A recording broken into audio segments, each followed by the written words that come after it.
Today, we've got special guest Kasey Wong from the Kasey Group on, and we're going to actually break down his 350 unit portfolio and some of the infrastructure that is going to be required to run such a ship. Like it's really hard to wrap your head around, hey, this person cost me $60,000. I could pocket that, but can I do the work? I could do the work, quote unquote, I could do it, but I'm not going to be great at it. But in reality, all these issues in the last, since 2003 till now, having a 350 portfolio, you deal with problems. Your whole life will be dealing with issues. Now it's just more. Can I offload some? Am I doing high level stuff? What am I dealing with? I've dealt with like my boiler last night, kind of seized in my Cambridge building. I had a roof cave in my Hamilton buildings. Wow. I had 2 sewer backups, which is like your sewer lines collapsing.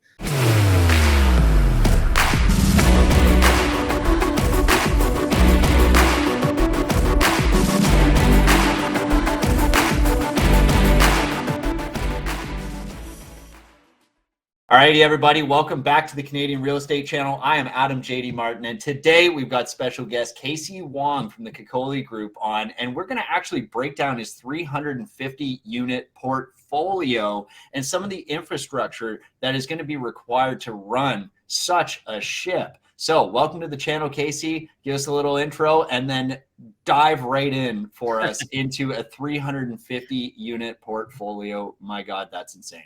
That's insane, right? To be honest with you, I never really counted how many units, but yeah, it's definitely over 300, around 350. We just purchased another building. But honestly, throughout this whole journey, when we started in 2003, as simple as, let's say, a triplex, I was doing a lot of it. I was doing the accounting, paying bills, collecting rent, being the quote unquote, like the GC, getting the contractors in and out. On a small scale, I'm doing quite a bit. On a larger scale, I'm pretty much overseeing a lot and essentially making sure that my staff is doing what they're supposed to be doing. So there's no real difference. It's just that you have to step back and let your team and let your staff run with it. But yeah, it's almost part of the process, part of the growing. It just really popped in my head is that this person actually knew my whole journey. So when I was talking to this person probably about 14 years ago, I'll tell you who that person is later, is that every deal that I went through, this person knew about it. Every 3 weeks, I'll be talking to this person. And this person would hear my deals. I'll sit in a chair.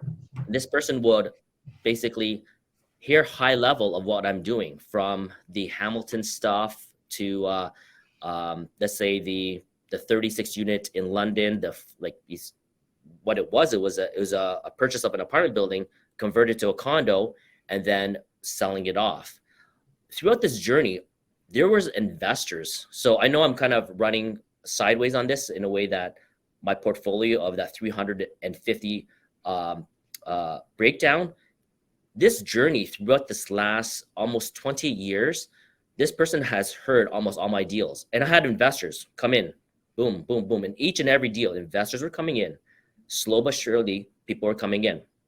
But this person never took action, never even said that I'm going to invest with you. This person wouldn't do it themselves. Maybe this person didn't have the capability, the know-how, or the capital to do it. But she heard every single deal. Are you that type of person that will just listen, right? Are you that person that will take action? Maybe you want to do it yourself. That's great. If you don't want to do it yourself, are you partnering up with somebody that you can actually get into the market? Now, this 350 breakdown, I told this person, hey, this area that we're buying in, let's say in Hamilton, I learned a great lesson on that, very expensive lesson. Then I hit Waterloo, got a little student building. You guys saw that video of that 51 bedroom / whatever the income. That's a great little property. Then we hit Kitchener, London, Cambridge, the 65 unit.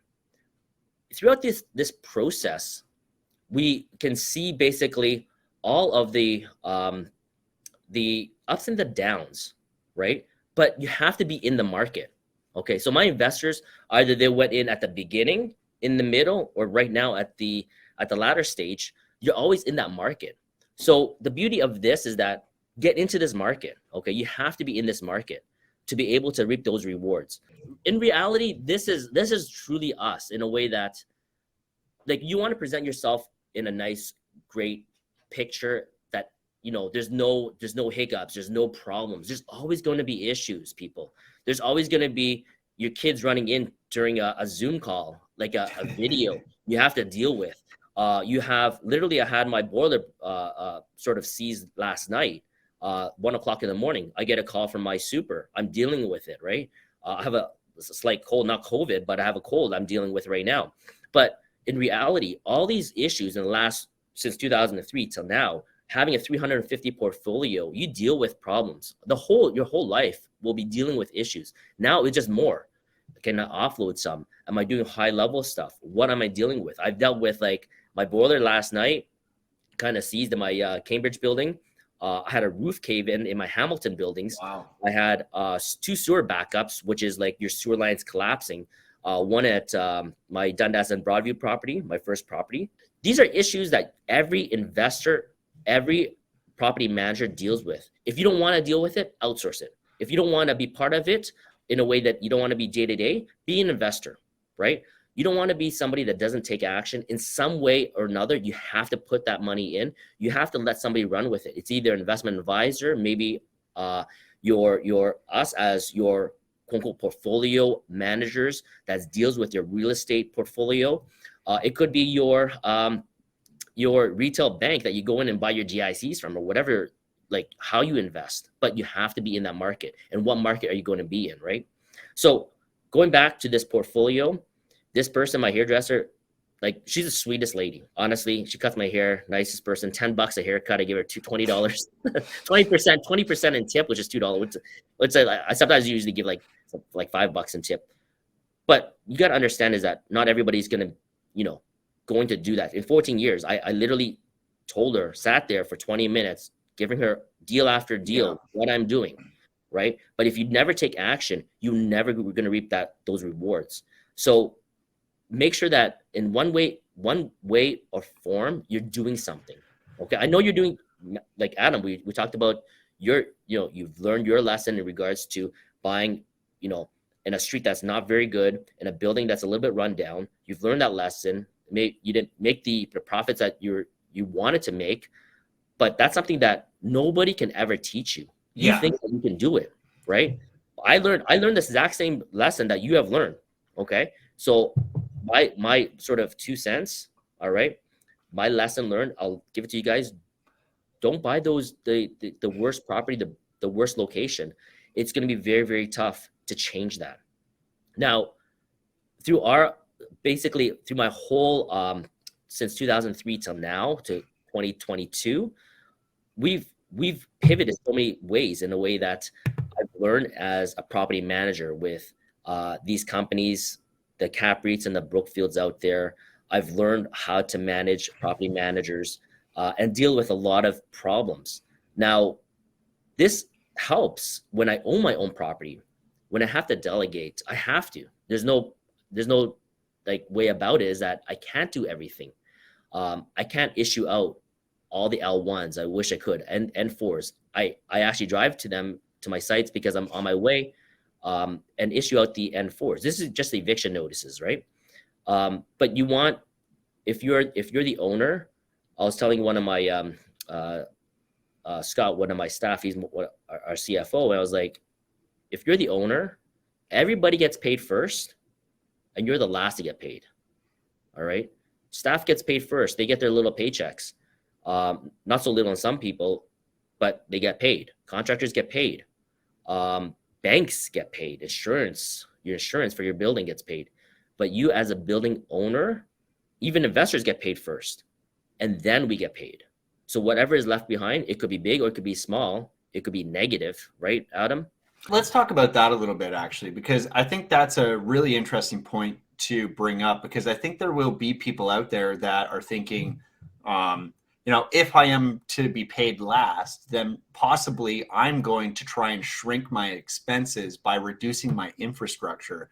And I don't think that's what you're doing. So, and maybe that's what you did do for a period of time, but let's just walk through your infrastructure a little bit. Like, at what point do you see investment in another staff member or human resource being truly an investment rather than an expense? Because I think a lot of people get blocked from growing to your size before they even try to do that, because they don't release some of the control and release some of the outsourcing, was the word you used, right? Like, Yeah.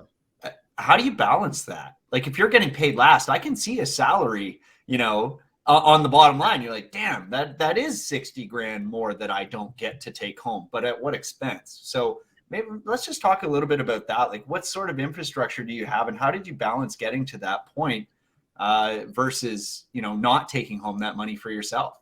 Yeah. So the infrastructure that we have currently is that we do have a CFO. His name is Scott. Then we have, for me, I have my assistant, Caroline. So she does a lot of the sending out lease verification of tenants, sending out eviction notices. These are your tribunal notices, all of that. Then we have another person named Amal. She does all the AP stuff. And then now we have another, an accountant, and we have another marketing person as well, Natalia. So we do have quite a number of people working with us. And that's, I guess, it's really hard to wrap your head around, hey, this person cost me $60,000. I could pocket that, but can I do the work? I could do the work, quote unquote, I could do it, but I'm not going to be great at it. I'm not going to be efficient at it. So it comes to the point where, yes, let's talk about like almost like an S curve, is that you grow. Yeah. Then you have to hire somebody. Your expense paying somebody is high. So now you're coming down in your income, but then you freeze up more time.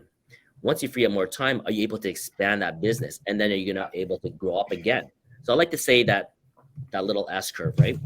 Now, it hurts to always pay because you're the last. If you're the owner, you're the last. When can you hire somebody? Can you afford it? Number one is that, can you afford that person, right? And you have to really look at your buildings to see if, number one, can you afford it? Because I think we have, if I counted correctly, I think, what is that?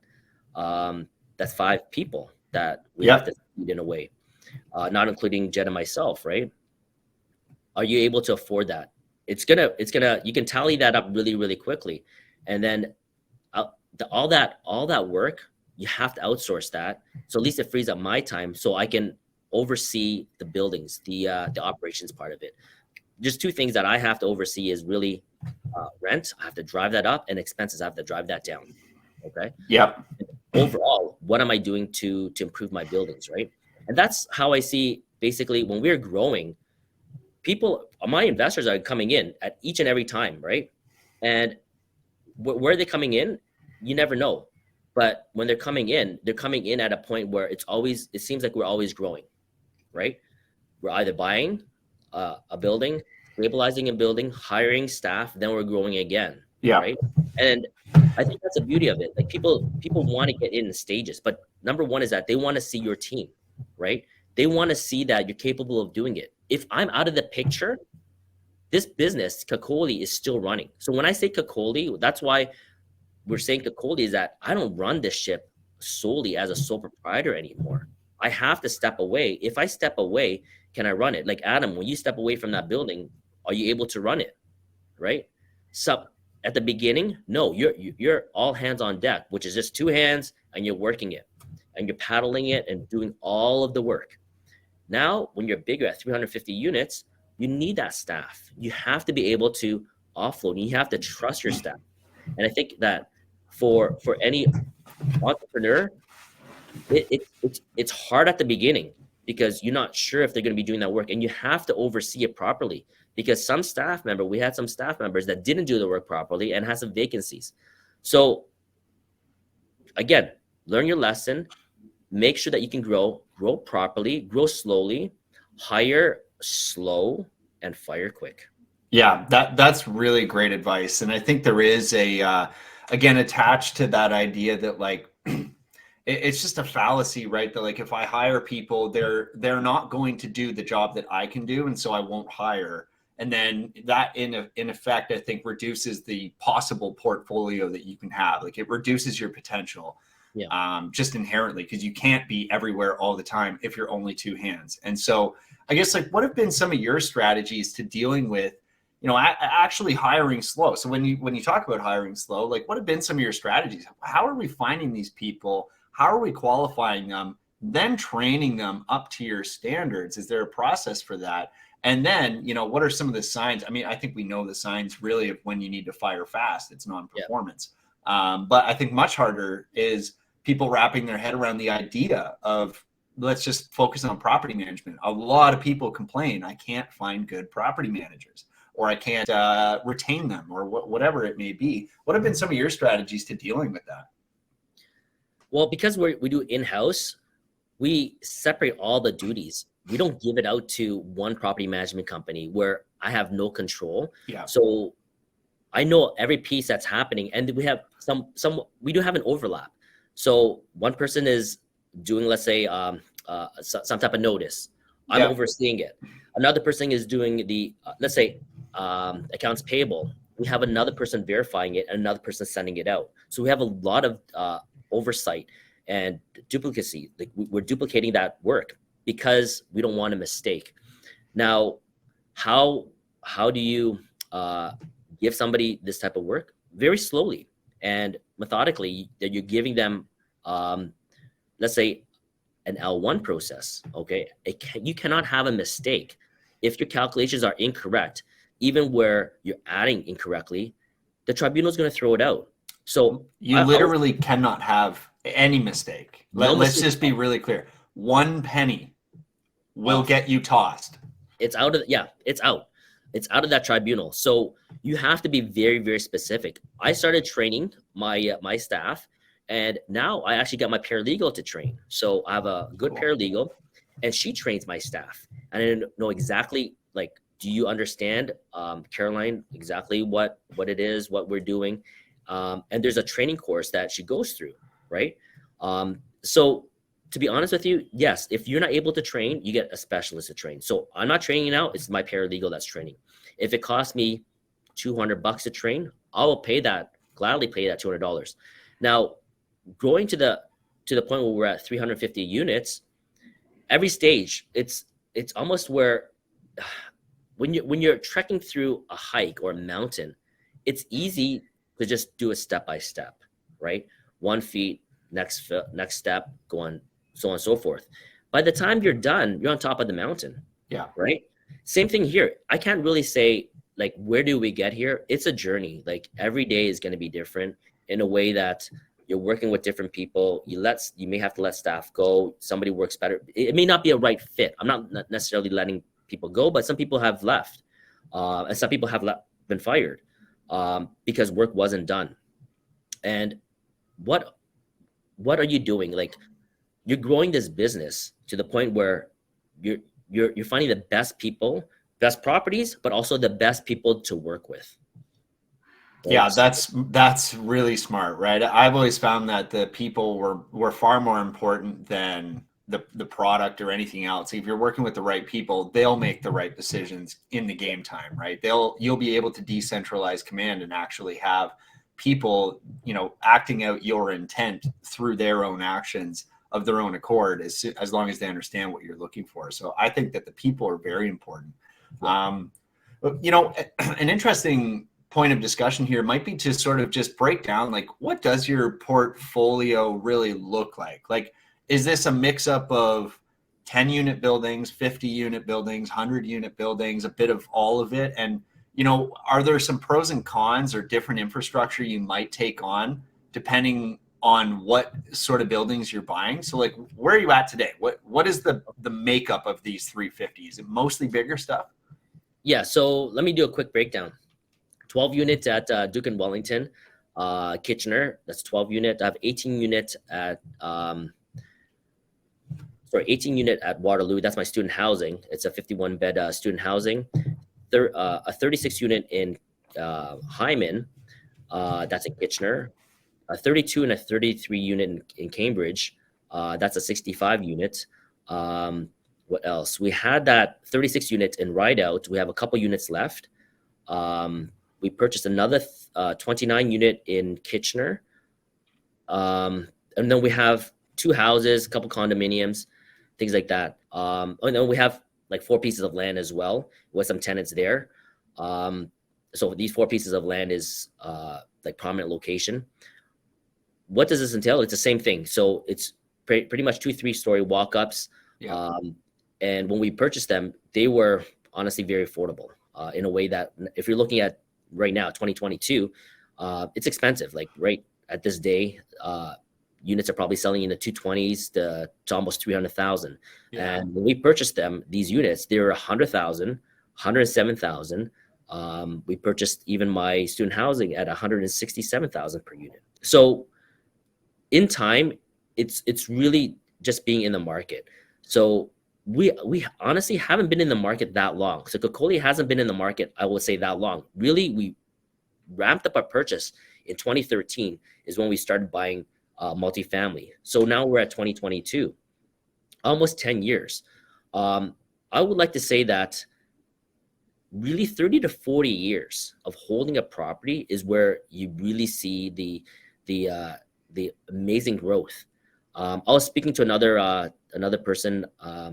He was actually the son of Cap REIT. We had him over for dinner, and they own about, I think, 60,000 units. All right. And Jamie's his name. And I go, hey, Jamie, it's like, what do you remember when you were a child, right? And this is 60,000 units, right? Cap REIT started with his father basically counting parking spots. Okay. Right. On a Saturday morning, he bring his kids to count, make sure that people are paying for parking, right? Same thing. What I do is that I collect coins. My kids are counting the coins, right? Those like Cap REIT's kids were actually counting parking spots. So you start off young, you make sure that all the work is done properly, right? And then you expand and making sure that you have those controls in order. And honestly, it comes down to the point where when you expand, make sure you hold your core portfolio for the long term. Yeah, and how do you make those decisions? Like, what do you believe is the right thing to label your core portfolio? Is that great buildings in great neighborhoods? Is that things that are primarily financially great? How do you personally decide like what could earn a core portfolio status?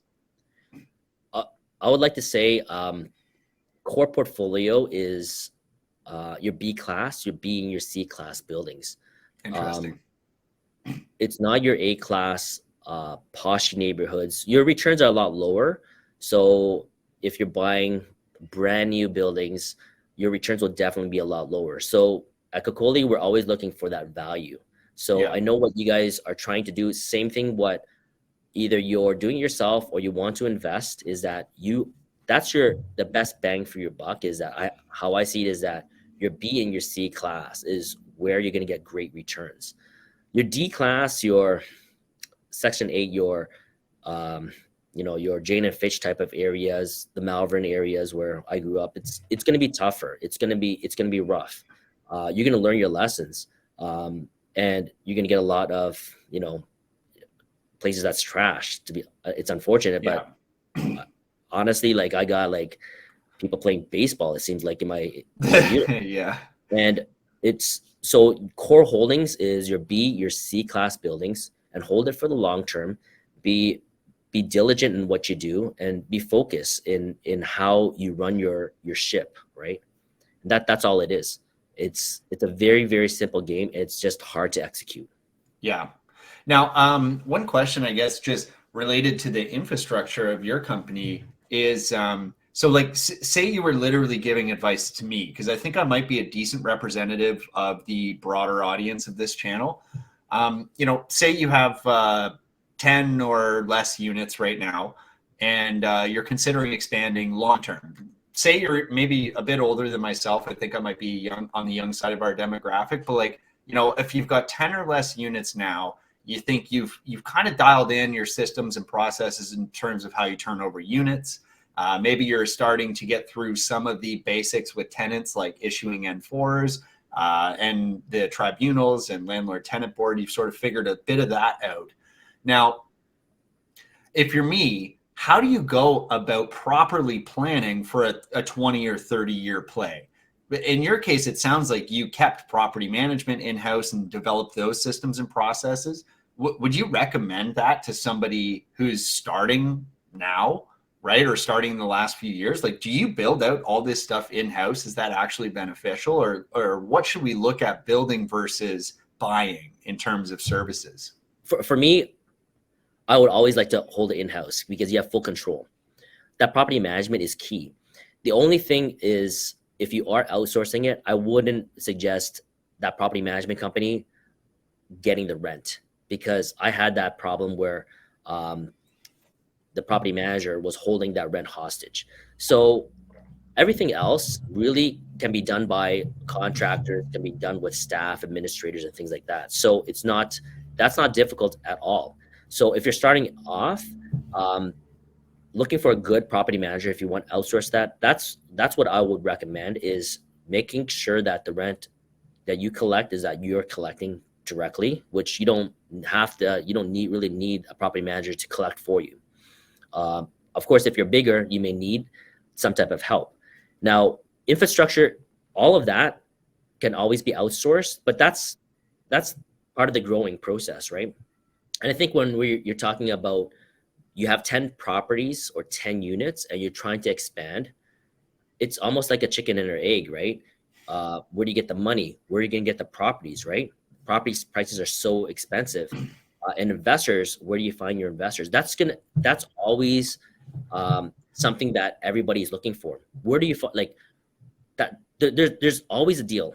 There's always going to be that next bus coming around. And then if you miss that bus, next one's around the corner. Okay. I always like to say that every week there's going to be another gem. There's going to be another amazing investment. Okay? Yeah. So don't worry about that. It's how are you able to analyze? Are you able to dig through all that, all the clutter in the market and all those numbers and the pro forma and what they're trying to do? So you have to be a specialist in that. So Jed is good at looking at the numbers. I'm good at looking at the properties.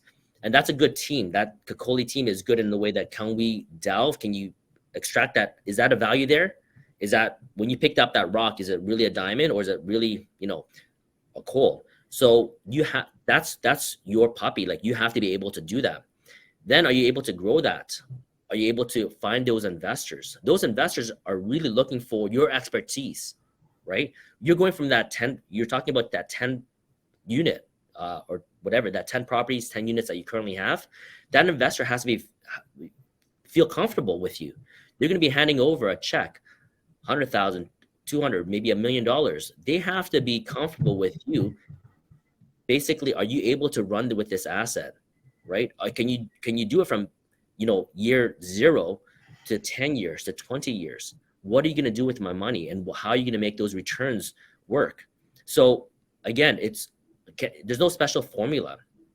You're going to be able to, you have to show the investors, you're going to have to grow that portfolio. Where are you going to get that money? Are you going to refinance those 10 properties, sell those 10 properties to get it for the next one? Are you going to sort of control the next property? Let's say it's a 20 unit. Are you going to sell it to the investors and take your money out and try to roll it out to the next one? Right? Because it's so difficult. There's so many moving parts. Yeah. So us as, I can't even say me anymore, it's going to be us as Kasey, is that there's so many moving parts. Where do you slot in? Right?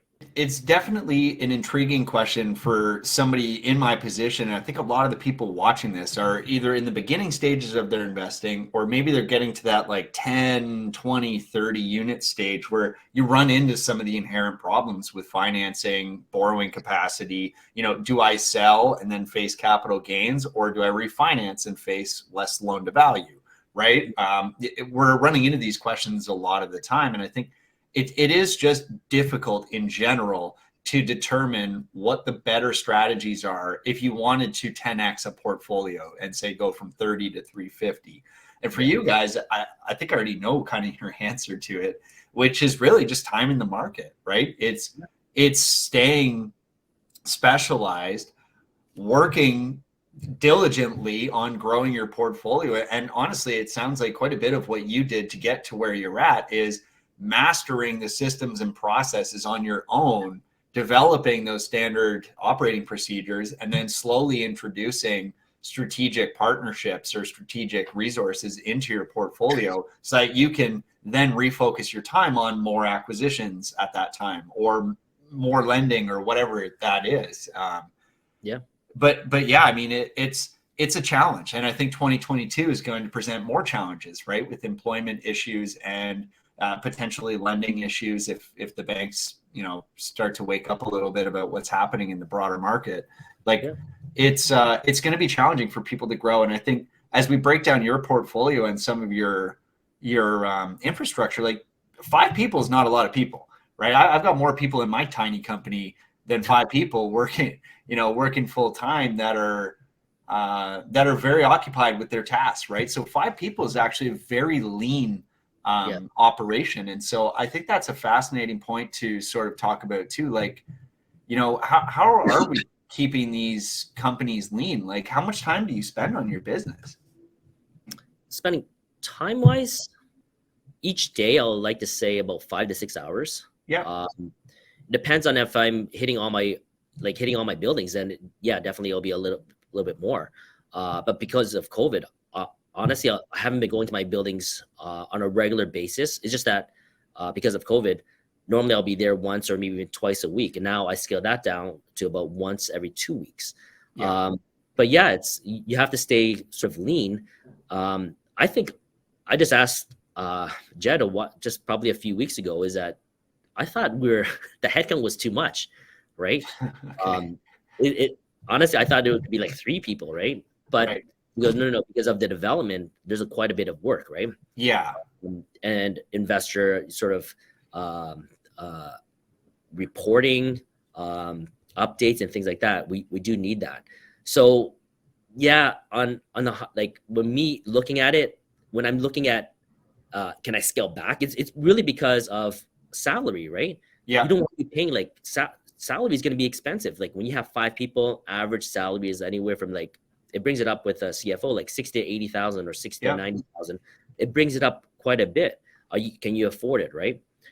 The thing is that can you afford not to? Because I don't want to be spending so much time working doing all this paperwork, which I'm not even good at. I can do it. I really want to be spending time with the family, right? And just overseeing it. As long as you oversee the process and that that the work is being done, rent is being collected, and renovation is being done properly, and that's what it is, right? Definitely over time, I know sort of in the back of my head is that we've done both. Where when we were growing, our growth process is that we did refinance and we did sell. So you as an investor, or if you're on along the ride as an investor in Kakoli, is that we refinance some of our properties to buy the next property, and we had actually sold to get the next property. So in either case, people are doing that. Even the big boys are doing that. So your Starlights and your Skylines or Cap REITs out there, they will do that too, right? They would sell. Daniel Drimmer was selling to get into another portfolio. So you'll see big boys doing that, and you'll see the small guys will do that as well. So there's, this is great. This is a great channel because you can see how the bigger players, the corporations are stick handling through this game. Okay. So whatever you guys are doing, you're going to be able to know what works for you. If you're going to sell, capital gains, if you're going to refi, how much money you're going to draw out, and can that existing or the previous building, can it support it with the new LTV? Right? Yeah, absolutely. I mean, it's definitely going to affect your cash flow and everything when you raise the debt on a building. So, okay, man, I think I kind of get what we're getting at here. Like realistically, you're running a lean operation, which is kind of counterfactual to what some people might assume. Like I guess the problem rather than the profit here, like people are going to focus on this and say, wow, that's a lot of leaking roofs or leaking toilets or calls at 2 a.m. But the reality is, as you grow your portfolio, you're really finding your strategic partnerships and people to place in terms of, receiving those calls and taking some of that stuff off of you. And it sounds like you're actually managing your business in a way where one thing that you said there that I think is really important is, you could be doing the paperwork, and I'm sure you have the capacity and the skill and whatever, but you're not that good at it compared to somebody that's going to do it every day, 8 hours a day or whatever on a repetition side of things. And so why would you do that? And I think that's the mentality I've had a lot in my business too, is like, I can do all of the parts of the process completely. But the fact is, my CPA is going to do better at the spreadsheets, right? He is going to perform those reporting cycles much faster and much cleaner and probably with a greater deal of accuracy. And so that's worth his salary. And so I think that that's a key function in growing your business to get from, off the ground. Maybe you have to do everything, but then you start building on and layering on that process as you go. Any advice that you'd like to give anybody watching if they wanted to, if they were in my position and wanted to grow their portfolio or scale up? Yeah, you just hit on that, is that you're the best person to grow the business. It's not your CPA, right? So you said that, offsetting, offloading that, the numbers to the CPA, he's the best person at it. He was best, that's how he got his designation. So you, Adam, is the best person to grow this business. I'm the best person to grow Kakoli, and Jed is the best person to grow Kakoli. So everybody turns to us. When they're investing in us, they're investing in a whole group, but they see us, right? Hopefully they see this face and they see Kakoli, which represents myself and Jed and our whole team, right? So that's what it is. You are the best person to grow this business, and I am the best person to grow this business. So really focus on that. Bring your investors in, take care of them. They will invest with you in the future, and they will invest more. But make sure that you invest wisely and take care of your investors. That is sound advice right there, Kasey. I think that's the best advice you can give, right? Is take care of your people, take care of your team, take care of your investors, and that will almost inherently guarantee long-term success if you're buying right and buying smart, right? And I think the investments themselves, a lot of people are going to do well just by entering the market. And so there's much better ways to add to that in terms of value add renovations and strategic renovations or strategic strategies. There's ways to add value, but a big part of what you mentioned too that I think we need to stress even more is just getting in, right? Like when you talk about your hairdresser, it's really unfortunate. It's a beautiful and sad story, right? It's beautiful in that you develop this great relationship with this person. They've been along with your journey with you and whatever. But the problem is that their maximum benefit with that interaction was only ever going to be $20 plus tip, right? And so the potential for return there is very, very limited relative to what you will have gotten in terms of return over those last 13 years. And that return is going to be extraordinarily different than $20 plus tip. And the only real difference there is you decided to take action. You decided to take on risk, and you stuck with it over a long term. So I think those are my takeaways from this video. Yeah. Amazing. Beauty. Well, guys, this is the Canadian Real Estate Channel, and on here we've got everybody, low lifes like me, all the way up to Kasey Wong and the Kakoli Group with their 350 units. So I really hope you guys enjoyed this video and you got some great takeaways from Kasey. These guys have been grinding out this portfolio for almost 20 years now, and you can see there's no shortcuts here. There's no cheat codes. It's really just coming down to put in the work over time with sustained effort, focused on buying right, getting buildings that perform and that have value add opportunities. That is literally the secret sauce. That is all the videos Kasey will ever need to make, is just saying those words to you. And I hope that you can take that and actually take action on it, right? It's one thing, this is the real takeaway from this video. It's one thing here, you're probably 30 minutes into this video or so. That's 30 minutes. Now you need to go and invest in yourself by planning out the future, by planning out how you're going to enter this market, making that plan, and then actually executing, even if it's scary, right? In some way, because as Kasey mentioned, there's many ways to invest in real estate. It's not that you need to go buy a 12-unit building. You're probably not prepared for that.